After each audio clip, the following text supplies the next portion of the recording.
这个家呀，没有张大铁真得散。我带着我公公婆婆出来旅游，才1天，我公公现在说啥要找个中国老伴。我们先到了西安，因为我公公布莱恩想看兵马俑，我比他们晚到1天，我就把钱给温迪了，让他订。温迪觉得120块钱一张票太贵了，自己上网找了个兵马俑平替，门票20，第2天就给大伙全拉去了。到了地方，布莱恩就产生了第一个疑惑：这个世界闻名的景点咋没人呢？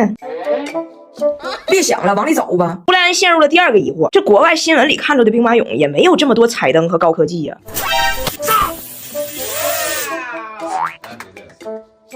再往里走，布莱恩的第3个疑惑：这价值连城的兵马俑，导游竟然告诉布莱恩可以随便摸。I can't believe we're allowed to touch it. So cool. 他们的头都是可以动的，因为是不放钱。到这儿，布莱恩彻底明白了，这都是温迪干的好事儿，这已经让布莱恩心里很不爽。但是还好，西安有很多好吃的，给布莱恩香完了。但是温迪非让布莱恩陪他吃啃某鸡。以前的布莱恩吧还会哄着，但是看完假兵马俑，布莱恩成了真爷们儿。头1天还顺从呢，今天突然鼓起勇气告诉温迪，我要吃凉皮儿。温迪说，我要吃炸鸡。你是我老头，我老头就要陪我吃我喜欢的东西。布莱恩说，要不你就换一下你喜欢的东西，要不你就换个老头。温迪气得扬长而去，自己吃鸡去了。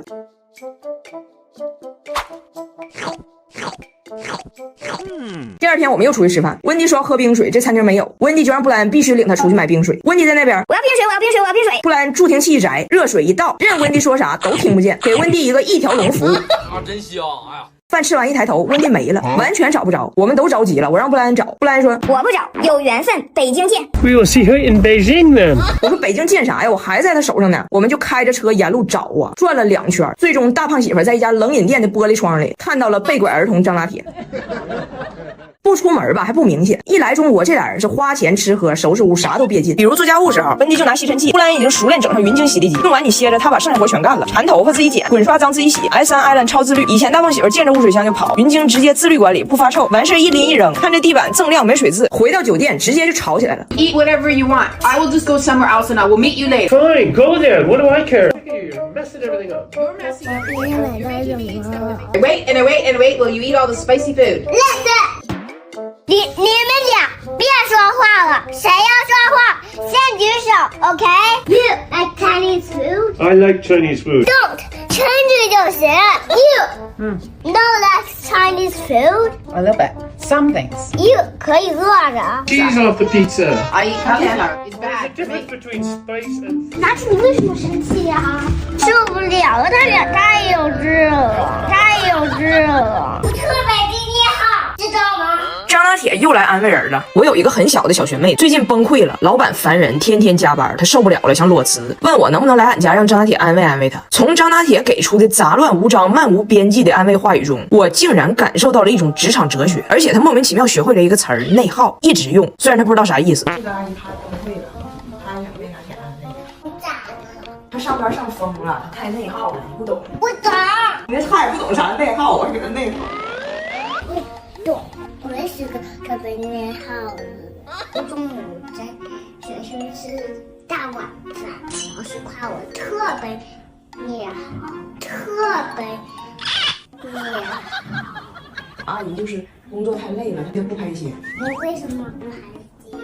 我天天加班，老板不让我下班。他不让下，你不让他下班，他根本就不上班。他不上班，你也不上班。我不上班，HR 会告状的。等一下是谁呀？是谁？我根本就干不过来，老板非催着我干。我不想干的时候，我就告诉他我不想，不想就是不想。那我老板就不喜欢我。那你喜欢他吗？那我也不喜欢他呀。他不喜欢你，你也不喜欢他，都不喜欢，怎么的？怎么的？但是他是老板，他要是不开心，谁都不开心。那你就告诉他，告诉他啥呀？告诉你就告诉他 I don't care, I don't care, OK？ 别惹我，我内耗了，我内耗了，特别内耗，别惹我，我早就内耗了，我特别的内耗，知道吗？知道吗？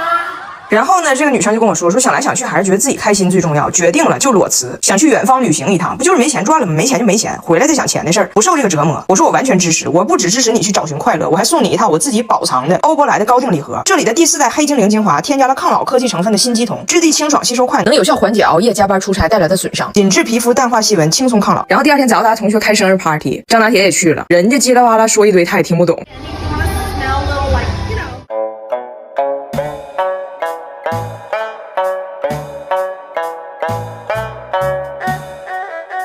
然后早达让张拿铁加入他们一起滑旱冰，张拿铁不敢，但是他不说他不敢。我可不，我现在很内耗，很内耗。我出差，俺家阿姨腰伤请假了，大胖媳妇带了3天孩子，你们根本想象不到她是怎么带孩子的，你们更想象不到张拿铁是怎么反制他爹的。首先，他爱睡懒觉，他为了能多睡一会儿觉，告诉俩孩子，早达拿铁，咱们玩一个游戏，叫做买卖，看谁能当老板。早达呢，你就开个早餐店，最好再开个英语补课班。那张拿铁开啥呢？大胖媳妇就想，正好前天我们刚又去了一趟澡堂子，也就是张拿铁这个硬汉不羁灵魂的归属地。从澡堂子回来之后，张拿铁又天天在幼儿园找尽各种机会给他好哥们迪兰身上抹牛奶，给人家做奶搓。大胖媳妇说，我认为儿子你就应该开澡堂，张拿铁你绝对可以。俩孩子问他爸，那这个叫做买卖的游戏它是啥规则呀？他爸说，就是把咱家当成一条商业街，你俩得拉人，人来了钱就来了，把客人留住，让他们消费，这是你们的通行货币。但是千万别教训我，因为我一行，我的买卖一开张，谁家都得慌，我是那种垄断型的大老板。然后俩孩子起床就开始玩游戏呀，他太有心眼了，他不是告诉俩孩子要抢生意拉客人吗？但是俺家里也没别人啊，那就他俩互相抢。那翟耀达为了拉客连狗都不放过，张大姐早饭也是拼桌吃的。开始吃吧，妈妈都快惨了。这给我吧，我要奶搓，这是我的饭店的，我也有店。然后铁哥的搓澡堂也开始拉客了。你看是你搓好，那这个就是这个样子的。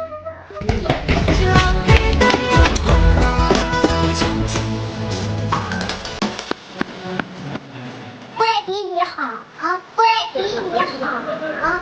我们现在早上9点，搓澡太早了，啥时候都有人搓澡。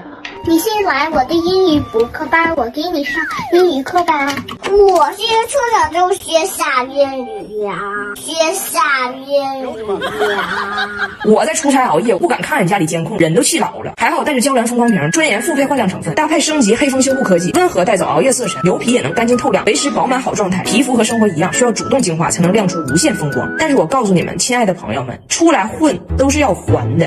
哇，我是于伟，拿铁，你搓澡吗？哇，你可以给我一个有牛奶。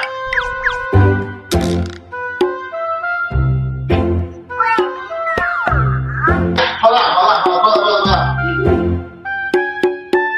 还有那个店，还有点怎么样了？还是过来，你有没有做什么？我也是。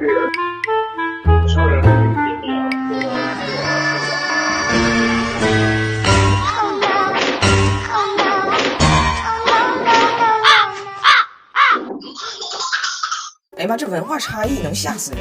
我婆婆今天早上从酒店出发，是这么下楼的。我婆婆小姑子都是熊猫迷，尤其是花花，大老远来到中国，天天求我看大熊猫，说钱他们都自费，只求我给他们和熊猫牵个线儿。没办法，我们来到了成都看大熊猫，无比激动啊！早上6点就起来准备了，给你拿点好东西，来，可好吃了，这太好吃了。但是温迪太吓人了，她不想让任何人错过，于是把她没能到场的老公 Brian 的照片放大，放在了翟耀达的 pad 上，由翟耀达捧着出的酒店，还捧着照片上的车，还是大车。我下楼给我吓一跳，吓一跳。到了熊猫基地，人那叫一个多，根本看不着熊猫。我告诉他们，我说你逮着空往里头挤就能看着了。温迪说没事儿，现在挤，等人散了，我们自然就看见了。大胖媳妇说这是中国，人不会散，只会更多，只会更多。于是大胖媳妇就给他妈传授秘籍，怎么往人群里边挪能看着熊猫。他告诉他妈说这都有技巧，你别瞎挤，别用蛮劲。我告诉你，先挑个能挤的老头，就贼要强那种，紧跟着他，不行就扒拉扒拉他胳膊，就让别人以为哈你是他老伴儿呢那种感觉。站他身后后呢就别动，就稳住，就熬它，把它熬走，你就上位，你就上位。大胖媳妇问我说：“你看我跟我妈出这招厉害吗？”我说：“你妈早晨从宾馆出来就开始熬老头，这一天要熬几个呀？熬几个呀？”结果呢，就温迪一个人敢往前挤，俩姑娘都不行，往那一站，东北话说跟俩橛子似的，橛子似的。但温迪熬老头那熬上劲儿了，熬完老头熬小伙，非常沉醉，完全没看女儿啊孙子们都在哪里。回头一看的时候，谁都不在，丢了，这可糟了。因为温迪这次来中国呢，没舍得办电话卡，只有加拿大的电话卡。他倒是可以打电话，就是国际漫游比较贵。我真服了哈，人生地不熟的还不会说汉语，人就能挺住，就是不打，在人群中猛找。但是温迪命是真好，他居然用眼睛烧到了人群中一个女子，正拿着手机向另一个女子炫耀。你看我拍这是谁？这不张拿铁吗？你知道不？就那个不会说英语的小外国人。温迪一把人家薅住了，问人你这是在哪儿拍的？就这人，告诉我。于是温迪1分钱没花，成功找到了我们。熊猫是一眼没看着，因为他们不会挤，只能买点熊猫伴手礼。拿铁和早达俩孩子管奶奶要熊猫娃娃和书包。温迪咬了咬牙，只给自己买了一个，还买了一盒熊猫巧克力饼干，一盒10片，弄花25，而且只有拿铁和早达一人分着1片。大胖媳妇和俩妹妹都不让碰。我说温迪啊，快中秋节了，大过节的，你不舍得我舍得。中秋节我们吃那种象征团圆的饼，我都准备好了。你尝尝这诺凡巧克力月饼，纯可可脂的黑巧，搭配9款花式夹心，非常适合中秋团聚和家人们一起分享。尤其是海盐芝士黑松露味儿，听着高级，入口奢靡，黑松露还流心。温迪一听黑松露眼睛都亮了，吃完连连称赞呢。巧克力丝滑，夹心柔软，美味的 level 直接拉满。温迪本来挺开心，没看着熊猫，但买了个熊猫娃娃也可以显摆一下。可是没想到我们回家的路上，路过一个小商品商城，在那里温迪的世界崩塌了。温迪刚买的熊猫花了35，在这里一模一样的熊猫3块钱一个，一兜子50。温迪决定不走了，别的景点也不去了，明天就去那儿进货，进他3车货，回家那找个景区就从事小商品转手倒卖，预计明年还完房贷，还完房贷。